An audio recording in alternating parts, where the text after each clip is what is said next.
Jésus nous propose une parabole ce matin. Cette parabole nous présente deux hommes qui vont au temple, pas pour se rencontrer, parce qu'ils ne se rencontraient jamais, mais ils vont au temple pour prier. Comme pour nous, ce matin, nous avons décidé de venir au temple ce matin pour prier. Il s'agit d'un pharisien et d'un publicain ou un collecteur d'impôts. Le pharisien, lui, a l'habitude d'aller au temple. Il a l'habitude de monter au temple parce que c'est son jour de prière, c'est son jour pour donner sa dîme, c'est son jour pour jeûner. C'est un homme qui sait prier. Le temple, c'est un lieu pour lui connu. Il sait où il va. C'est pour cela qu'il s'avance la tête haute. Il a donc ses habitudes qu'il ne veut par ailleurs pas changer. Le publicain, quant à lui, a dû venir là vraiment par hasard, tout à fait par hasard, parce que ce n'est pas son habitude. Ce n'est même pas sa place en principe, car la nature de son travail est tellement offensante au temple. Il est un collecteur d'impôts pour les comptes des Romains. Il rassemble l'argent pour les comptes de l'occupant. Il est collaborateur de celui-ci. Pour certains, c'est un traître. Pour d'autres, c'est un voleur. Avec tout ça, en principe, le temple, ce n'est pas son lieu. Mais il y va. Et écoutons la prière de chacun de deux qu'ils adressent, disons-le comme ça, à Dieu. D'abord, celle du pharisien. Ô Dieu, je te rends grâce de ce que je ne suis pas comme les autres hommes qui sont voleurs, qui sont malfaisants, adultères, ou encore comme ces collecteurs d'impôts. Je jeûne 2 fois par semaine. Je paye la dîme sur tout ce que je me procure. Ça, c'est la prière du pharisien. Et le mardi, avec le groupe de partage, d'études bibliques, ça nous a heurté une telle forme de prière.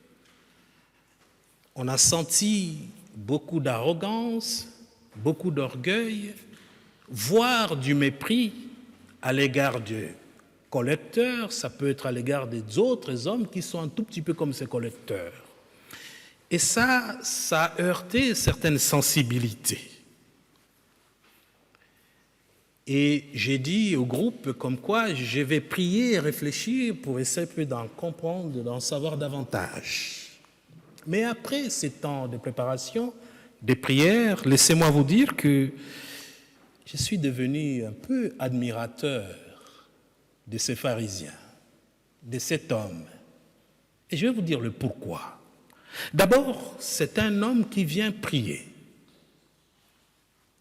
Il est très assidu, nous dit le texte, à la prière. Il jeûne. Et puis le texte nous dit qu'il ne prie pas ostensiblement, pour que tout le monde puisse l'entendre, pour que tout le monde puisse le voir. Rappelons-nous tout simplement que dans certains passages bibliques, Jésus met en évidence l'hypocrisie de certains croyants qui, quand ils prient, ils veulent que tout le monde sache que bon, c'est un bon priant. Mais le pharisien, d'où mon admiration à son égard, est juste là debout comme toutes les autres personnes qui sont venues, comme vous et moi qui sommes là, ici et maintenant. Il est là pour prier, pas plus, pas moins. J'allais dire, c'est un bon type. Il n'est pas voleur. Il n'est pas allé voir ailleurs dans sa vie de couple. Il ne fait du mal à personne, nous dit le texte. Il soutient avec une certaine fidélité son Église, puisqu'il donne sa dîme, ce qui représente beaucoup par ailleurs. C'est comme si vous donniez chaque mois 10% de votre salaire. C'est donc un engagement véritable, appréciable. Qui de pasteur ne souhaiterait pas avoir un tel paroissien? Quelle est cette communauté paroissiale qui ne souhaiterait pas avoir un tel paroissien? Quel est ce consistoire qui refuserait d'avoir à son sein un tel paroissien? Parce que nous avons, surtout en ces moments, besoin des piliers comme ces paroissiens qui donnent de leur temps, donnent de leur argent, donnent tout ce qu'ils peuvent avec fidélité, avec assiduité. Mais moi, je rêve d'un tel paroissien, en tout cas. Je ne sais pas si vous me direz le contraire. Mais voilà qu'à la fin, il va repartir bredouille, nous dit le texte, sans être assuré de l'amour de Dieu. Vous serez peut-être d'accord avec moi que là, Jésus va un peu trop fort. Et c'est ce que nous dit le texte. En revanche, le collecteur d'impôts ou le publicain, lui est en retrait et n'ose même pas regarder vers le ciel. Parce qu'il ne se sent pas digne d'être là. Il se sent trop pécheur dans trop de domaines de sa vie. Cependant, il s'adresse à Dieu en ces termes. Ô Dieu, prends pitié du pécheur que je suis. Ô Dieu, prends pitié du pécheur que je suis. Il réussit en quelques mots à déposer devant Dieu tout ce qu'il a fait, tout ce qu'il y a de mortifère dans sa vie. Et il est fait avec sincérité, il est fait avec beaucoup d'humilité. Et le texte nous dit que cet homme est rentré chez lui, justifié devant Dieu. Et laissez-moi vous dire que là, je suis un peu mal à l'aise.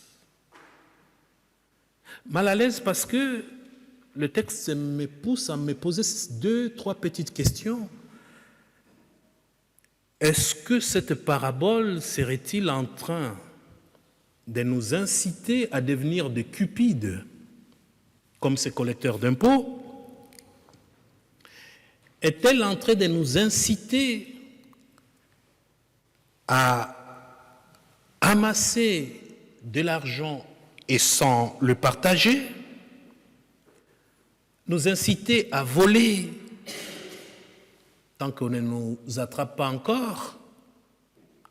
Cette parabole est-elle en train de nous inciter à trahir?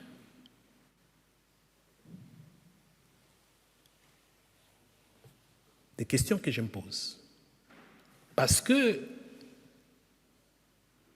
le publicain, lui, le collecteur d'impôts, avec tout ça, il y rentre chez lui justifié.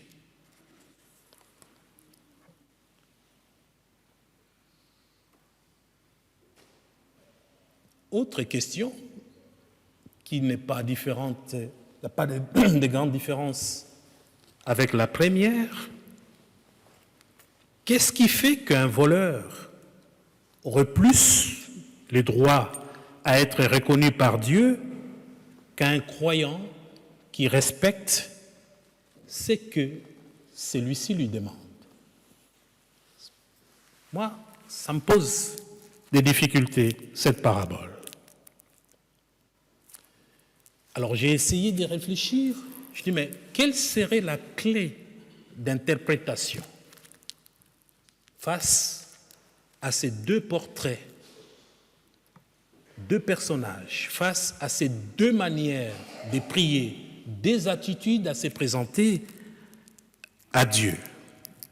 Premièrement, je serais tenté de vous dire que je ne pense pas qu'il s'agit ici de savoir qui est le meilleur entre le pharisien et le publicain, mais bien de nous poser la question de savoir qui est le plus ouvert à Dieu.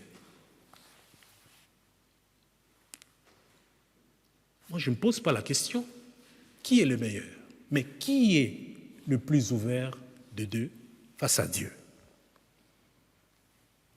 C'est peut-être leur disposition intérieure, leur disposition du cœur qui fait toute la différence, l'esprit qui anime leurs pensées et leurs actes.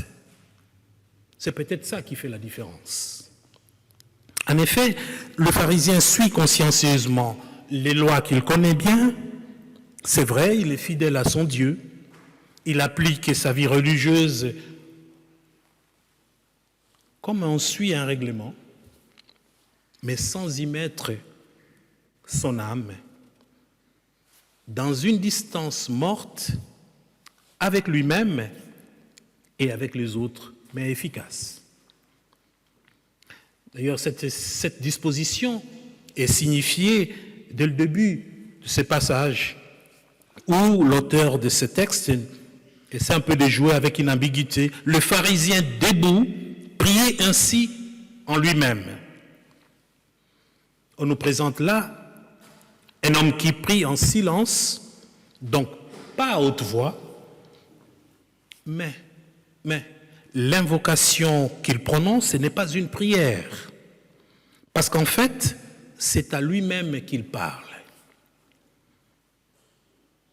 En plus, il a un niveau d'exigence très grand et il attend des autres qu'ils soient exactement comme lui, qu'ils agissent comme lui le fait.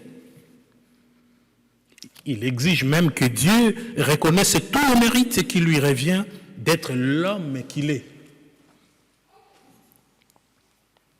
Des exigences, des lois, des injonctions, mais pas des souffles, pas des liens avec l'Esprit de Dieu qui nous appelle à l'amour, à regarder ce qui nous est donné avec reconnaissance, en nous rappelant que nous n'y sommes pour rien et que nous avons reçu tout ce que nous avons, nous l'avons reçu gratuitement. Alors, de quel droit exigerait-il que les autres soient comme lui et fassent comme lui? Et j'en suis arrivé à la conclusion, du moins les concernant, selon laquelle il n'a pas compris que la loi qu'il observe ne consiste pas à faire autre chose qu'à aimer d'abord Dieu et à aimer son prochain comme soi-même. Ça, j'ai l'impression que ça lui a échappé. Le collecteur d'impôts, quant à lui, il adresse sa prière en une phrase et il n'attend pas grand-chose en fin de compte. Il ne vient avec aucune exigence, il espère juste pouvoir dire tout ce qui étouffe sa vie, tout ce qui l'a servi, Et il espère pouvoir s'accepter lui-même avec tout ce qui n'est pas beau et pouvoir s'approcher un peu de celui qu'il veut être vraiment en fin de compte. Pouvoir changer de vie. C'est une autre attitude intérieure. C'est une autre attitude du cœur différente de celle du pharisien. C'est donc bien l'esprit de sincérité, l'esprit de repentance et d'humilité, l'esprit de confiance qui peut transformer un être humain, qui peut faire renaître. Et c'est cet esprit-là, c'est cette attitude-là qui touche Jésus et non pas tout ce qui peut être de l'ordre des règles ou de nous. Ce ne sont pas nos œuvres, frères et sœurs, qui nous font aimer des dieux, mais la sincérité et l'humilité dans notre relation avec lui. On a beau étaler tout un catalogue de choses qu'on aurait faites, mais ce n'est pas ça qui va nous justifier. C'est la sincérité et l'humilité qui sont approuvées par Dieu et qui peuvent nous justifier. Et je termine en disant tout simplement, frères et sœurs, que pour toutes les fois où, parce que chacun de nous a un peu de lui et a en lui un peu du pharisien et aussi un peu du collecteur d'impôts. Et toutes les fois que nous serons malheureusement ces pharisiens, nous savons aussi que nous avons la possibilité de choisir et de retrouver l'amour et la grâce de Dieu en redevenant l'être sincère. Et nous avons toute notre existence pour expérimenter cette vie rénovée. Ce n'est pas évident. Par nous-mêmes, c'est un peu compliqué.